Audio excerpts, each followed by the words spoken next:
Excel की class 6 basics में जो है हम वो हैं। और उससे पहले आपसे अर्ज़ है कि अगर आपको चैनल अच्छा लगता है और आपको वीडियोस अच्छी लगती हैं तो चैनल को सब्सक्राइब करना कभी भी मत भूला करें। चैनल को सब्सक्राइब करें अगर आप चाहते हैं कि इस तरह हमारी वीडियोस चलती रहें, हम कुछ ना कुछ सीखते रहें। तो चैनल को सब्सक्राइब करें, वीडियोस को लाइक करें और कमेंट्स करें, दोस्तों के साथ शेयर भी करें। तो चलते हैं हमारे अपने आज के टॉपिक की तरफ, और टॉपिक है हमारा एक्सेल की क्लास 6, जिसमें हमने पहले 5 क्लासों में होम के टैब को डिस्कस किया था और आज हम इंसर्ट में हैं। इंसर्ट के टैब के अंदर क्या क्या चीज़ें हैं देखें। अगर हम यहाँ पे गौर करें तो हमारी एक्सेल की वर्कबुक आपके सामने ओपन है। इसमें हमने होम का टैब पढ़ा था, ये होम का टैब है। इसका सेकंड टैब जो है वो इंसर्ट का है। इंसर्ट में अगर हम देखते हैं तो यहाँ पे हमारे पास कितने रिबन आ रहे हैं। टेबल का रिबन है, इलस्ट्रेशन का रिबन है, एडन्स का रिबन है, चार्ट्स हैं, इसमें स्पार्क लाइंस हैं, फिल्टर हैं, लिंक्स हैं और टेक्स्ट और सिंबल्स हैं। ये तमाम इसके अंदर रिबन है और इन रिबन्स के अंदर फिर मुख्तलिफ बटन हैं। वो बटन क्या काम करते हैं इस तरह देखें, ये टैब और इसके बाद फिर ये रिबन, टेबल्स का रिबन और रिबन के अंदर फिर ये पाइवट टेबल का बटन, रिकमेंडेड पाइवट टेबल्स और इस तरह टेबल का बटन। इस पर हम जब क्लिक करेंगे ये क्या काम करते हैं, किस तरह करते हैं, ये हमारी इस क्लास में डिस्कस होगा। इसमें यह है कि अगर आपने कोई चीज़ एक्सेल के अंदर इंसर्ट करनी है, इंसर्ट आप बाहर से करें, एक्सटर्नल मतलब डाटा से करें, या फिर आप इंटरनल जो एक्सेल के अंदर जो कुछ चीज़ें हैं, जिस तरह मतलब पिवट टेबल है, फिर ऑनलाइन उसके अंदर कुछ चीज़ें हैं, फिर इस तरह स्क्रीन शॉट्स वगैरह हैं, स्टोर के अंदर कुछ चीज़ें पड़ी हैं, फिर आप इसके अंदर ऑब्जेक्ट्स जो हैं वो इंसर्ट कर सकते हैं, स्लाइसर कर सकते हैं, चार्ट इंसर्ट कर सकते हैं। तो आपको फिर डेफिनेटली इंसर्ट के टैब के अंदर जाना पड़ेगा। यहाँ पे देखें जब हम इंसर्ट के टैब के अंदर आते हैं तो पिवट टेबल हमारा सबसे पहला टॉपिक बन जाता है टेबल्स के अंदर। यहाँ पे पिवट टेबल को पढ़ने से पहले हम जो सबसे पहला डिस्कस करेंगे वो आज हम करेंगे टेबल को, क्योंकि सिंपल टेबल है तो इसको डिस्कस करना सबसे पहले ज़रूरी है।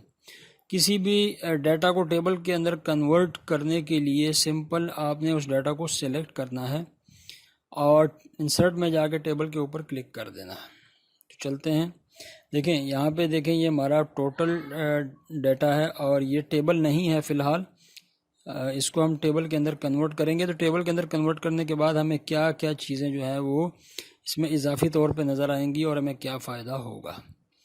सब डाटा को सेलेक्ट किया, तमाम डाटा सेलेक्ट हो गया, इंसर्ट में गए, टेबल के ऊपर क्लिक किया, आपके सामने एक विंडो ओपन हो जाएगी। और ये विंडो जो है इसके अंदर 2 चीज़ें हैं। सबसे पहले तो वो आपका डाटा सेलेक्ट कर रहा है, ये जो ब्लिंक्स हो रही हैं जो लाइंस, ये आपका डाटा सेलेक्ट हो गया। दूसरा वो क्या कहता है कि जी माई टेबल हैज़ हेडर्स, तो ये जो ऊपर आपके आ रहे हैं जिनको फील्ड्स या हेडर्स भी कहते हैं, जोन, मंथ, एक्सक्लूडिंग, सेल्स और ये जीएसटी वगैरह, ये मतलब उसने आपके हेडर्स हैं। अब इसमें हेडर्स हैं, अगर हेडर्स ना हो तो फिर आप इसको अनचेक रखेंगे, लेकिन चूंकि हमारे पास हेडर्स हैं और इसका मकसद क्या है इसको चेक करने का, ताकि इस टेबल को जब हम ओके करेंगे तो ये फ़िल्टर इस टेबल पे लगाएगा तो वो इस हेडर के ऊपर लगाए। और अगर हम इसको कहेंगे कि हेडर नहीं है तो फिर ये क्या करेगा, एक मज़ीद इसके अंदर रो इंसर्ट करेगा और वहाँ पर हमारे लिए फ़िल्टर को लगा देगा। बहरहाल फ़िलहाल हमारे पास जो डाटा है उसके अंदर हेडर मौजूद हैं, ज़रूरत नहीं है उसको अनचेक करने की, इसको चेक रहने देते हैं और ओके के ऊपर आगे क्लिक कर देते हैं। अब जैसे हमने ओके के ऊपर क्लिक किया, आपके सामने टेबल की शक्ल जो है आ गई और आपके सामने यहाँ पे देखें तो फ़िल्टर लग गया, मंथ के ऊपर, जोन के ऊपर, एक्सक्लूडिंग सेल्स टैक्स अमाउंट के ऊपर, जीएसटी के ऊपर, इस तरह सब तमाम जितने भी हमारे हेडर्स थे उसके ऊपर ये लग गया, फ़िल्टर लग गया। ठीक है जी। अब दोबारा एक काम करते हैं, जाके देखते हैं और फिर उसको जो हमारा वो जो ऑप्शन थी उसको ऑफ़ करके देखते हैं ताकि वो क्या करता है। दोबारा जाएंगे इंसर्ट पे जाके टेबल पे जाएंगे और टेबल में माई है टेबल हेडर को अनचेक करके देखेंगे, आपके सामने ओके करेंगे। तो अब इसने क्या किया, इसको उसने हेडर नहीं पढ़ा बल्कि उसने ऊपर एक रो इंसर्ट की है और उसको हेडर्स बना के उसमें अपने फ़िल्टर लगा दिए। अगर फ़र्ज़ किया आपके पास एक ऐसा डाटा मौजूद है जिसके हेडर नहीं है तो फिर आप वहाँ पे इस ऑप्शन को इस्तेमाल करते हैं और फिर आप यहाँ पे हेडर्स जाके लिखते हैं, अपने फील्ड्स को यहाँ पे जाके लिखते हैं। ठीक है जी, आप दोबारा इसको कंट्रोल Z से वापस लेके आते हैं और प्रॉपर टेबल में चलते हैं।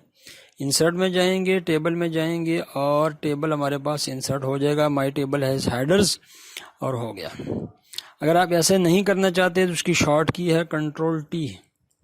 कंट्रोल के बटन को प्रेस करेंगे और प्लस जो है वो T को प्रेस करेंगे तो भी टेबल जो है वो इंसर्ट हो जाएगा। अभी अगर हमारे पास फिर के टेबल इंसर्ट नहीं है, डाटा ऐसा ही है, तो हम क्या करते हैं, CTRL कंट्रोल के बटन को प्रेस करते हैं और T को प्रेस करते हैं। तो ये देखें आपके पास यहाँ पे भी वही जो एक डायलॉग बॉक्स है ओपन हो जाता है। यहाँ से फिर अगर आपने पहले डाटा सेलेक्ट नहीं किया था तो आप डाटा यहाँ से सेलेक्ट भी कर सकते हैं। इस बटन पे आपने क्लिक किया और आप टेबल में आए जहाँ जिसको आपने टेबल बनाना है, जिस डाटा को, और इंसर्ट के बटन उस पर तमाम डाटा को सेलेक्ट किया और इंटर के बटन को प्रेस किया। माई डाटा है टेबल हैज़ हेडर्स को भी चेक करते हैं, ओके करते हैं और नीचे आ जाते हैं। ठीक है, ये आपकी टेबल की शक्ल तैयार हो गई। ऊपर ये है क्या जी, सेल समरी है, तो इसको हम दरमियान में देखना चाहते हैं। तो इसको दरमियान में करने के लिए तमाम कॉलम्स को सेलेक्ट करेंगे, मर्ज एंड सेंटर के ऊपर आके क्लिक करेंगे, साइज़ को थोड़ा सा बड़ा करेंगे और साथ ही इसको अंडरलाइन का भी कर देंगे। कलर वगैरह को चेंज करना चाहते हैं, यू कैन चेंज। यहाँ पे हम इसको ये वाला कलर कर देते हैं। बैकग्राउंड के अंदर जाके हम इसको ये वाला कलर जो है इसको कर देते हैं। ठीक है, अगर इसको थोड़ा सा गाढ़ा करेंगे तो भी गाढ़ा कर सकते हैं। खैर, ये थोड़ी सी फॉर्मेटिंग इसकी हमने कर दी। तो हम टेबल पे आते हैं। अब आप देखें यहाँ पे कि ऊपर जो टैब हैं आपके पास ये वाले, मैं टेबल से बाहर आता हूँ। ठीक है, आपके पास कितने टैब आ रहे हैं, इंसर्ट, पेज लेआउट, तो होम का था, फार्मूला, टेबल वगैरह, ऐसा कोई इजाफी टैब नहीं है। लेकिन जैसे हम यहाँ पे टेबल के अंदर आके क्लिक करेंगे तो ये एक डिज़ाइन का टैब ओपन हो जाता है। डिज़ाइन का टैब ओपन हो जाता है, इसका मतलब है कि ये रिलेटेड है इस टेबल से रिलेटेड है। ठीक है, तो जब इस टेबल से रिलेटेड है तो हम इस डिज़ाइन के टैब में जाएंगे ज़रूर। डिज़ाइन के टैब में जाएंगे तो यहाँ पे फिर काफ़ी सारी चीज़ें आपको टेबल के स्टाइल्स नज़र आएंगे और फिर इस तरह आपको जो है वो मतलब आप स्लाइसर कैसे इंसर्ट करेंगे, फिर आप इसके अंदर डाटा को एक्सपोर्ट करेंगे, रिफ्रेश करेंगे, टोटल रो, टोटल कॉलम। लेकिन फ़िलहाल अगर हम बात करेंगे टोटल रो की और टोटल कॉलम की, तो यहाँ पे नीचे आएँ तो आपके पास ये वाला जो नीचे सबसे नीचे जहाँ पे आपने टोटल करना है ये आपके पास खाली है फ़िलहाल। और देखिए मैं यहाँ पे क्या करता हूँ, डिज़ाइन में जाता हूँ और डिज़ाइन में जाकर टोटल रो के ऊपर क्लिक करता हूँ। ठीक है, नीचे आपने देखा एक रो और इंसर्ट हुई और यहाँ पे बाकायदा फार्मूला लग गया। लेकिन अभी फार्मूले को मैंने इस्तेमाल नहीं किया। एक फ़िल्टर, एक डाटा जो है ना वो एक फ़िल्टर सा लग गया है और इसको जो है ड्रॉप डाउन लिस्ट कहते हैं। इसको अगर मैं क्लिक करता हूँ तो यहाँ पे काफ़ी सारे फार्मूले आ गए जो कि हमें इस टेबल के अंदर ज़रूरत पड़ेगी। इसके अंदर अगर हम सम का फार्मूला इस्तेमाल करेंगे तो लाजमी बात है ऊपर जो है इस टोटल हमारे पास ऊपर की अमाउंट्स हैं इसको यहाँ पे सम करेगा। और मज़ेदारी की बात यह है कि इसको फ़िल्टर लगा हुआ है तो फ़िल्टर के मुताबिक उसने फार्मूले के ऊपर गौर करें, फार्मूला उसने सब टोटल का लगाया। अगर ये यहाँ पे टेबल ना हो तो ये फार्मूला सब टोटल का नहीं लगेगा बल्कि सादा सम का फार्मूला लगेगा। इसका फ़ायदा ये है कि यहाँ पे अगर आप एक डाटा को फ़िल्टर करते हैं, एक मखसूस जोन को, मखसूस मंथ को फ़िल्टर करते हैं तो सिर्फ सम उसी का यहाँ पे आएगा। मैं अगर गुजरान लाहौर को करूँगा तो इसका यहाँ पे टोटल आ जाएगा। ठीक है जी, इस तरह अगर मैं एक मखसूस मंथ को करूँगा तो फिर उसका टोटल आ जाएगा। फ़िल्टर आप यहाँ से कर सकते हैं अपनी मर्ज़ी से। मैंने जनवरी किया, जनवरी को सेलेक्ट किया, ये जनवरी का टोटल आ गया। साथ मैंने इसको अप्रैल को किया तो अप्रैल का टोटल यहाँ पे आ गया।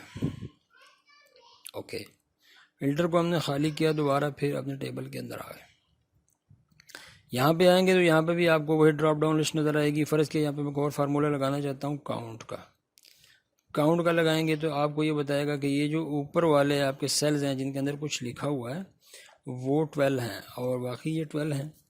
12 रोज़ हमारे पास यहाँ पे। अगर मैं इस काउंट को यहाँ पे लगाता हूँ तो यहाँ पे ये खाली आएगा क्योंकि अभी ऊपर डाटा एंटर नहीं है। अब यहाँ पे मैंने काउंट का फार्मूला जो है वो लगाया और काउंट का फार्मूला फिर काउंट नंबर्स का, दोनों के अंदर डिफरेंस क्या है कि काउंट नंबर्स जो है अगर वो हम फार्मूला लगाएंगे तो हमारे पास जो न्यूमेरिक वैल्यूज़ हैं सिर्फ उनको काउंट करेगा इस एरिया में, जिस एरिया में हमने फार्मूला लगाया होता है। और अगर हम उसमें अल्फ़ाबेटिक्स लिखेंगे तो उसको काउंट नहीं करेगा। जिस तरह आपके सामने मैंने यहाँ पे ये GT वगैरह ये लिखा तो स्टिल वो काउंट कर रहा है 2 को। लेकिन अगर हम इसी फार्मूले के वो काउंट पे करेंगे तो तमाम अल्फ़ाबेटिक्स और न्यूमेरिक्स को ये काउंट करेगा। दोनों के अंदर जो है वो ये डिफरेंट है। उसके बाद यहाँ पे आ जाता है जनाब मैक्स का फार्मूला, और मैक्स का फार्मूले को हम यहाँ पे समझें तो ज़्यादा बेहतर है।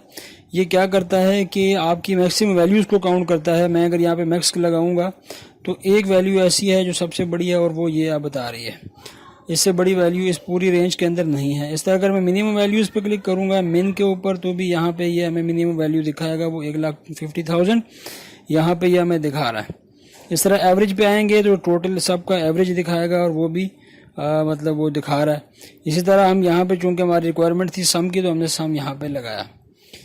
ये थे इसके अंदर इसके फार्मूले। हम इसके मज़ीद डिज़ाइन में जाते हैं और इसके अंदर और क्या चीज़ है जी। सब हेडर रो को हमने कर लिया। टोटल रो को फर्स्ट कॉलम पे आप क्लिक करेंगे तो उसको हाईलाइट करेगा, लास्ट कॉलम पे क्लिक करेंगे तो हाईलाइट करेगा। डाटा मौजूद नहीं है इसलिए नज़र नहीं आ रहा। इसी तरह हम यहाँ से यहाँ पे इनसे जो है स्लाइसर इंसर्ट कर सकते हैं, जो डुप्लीकेट वैल्यूज़ हैं उसको रिमूव कर सकते हैं और दोबारा हमारे अपने इस टेबल को ख़त्म करके नॉर्मल रेंज में ले जा सकते हैं। वो ये तीनों चीज़ें आपको टूल्स के अंदर मिलेंगी।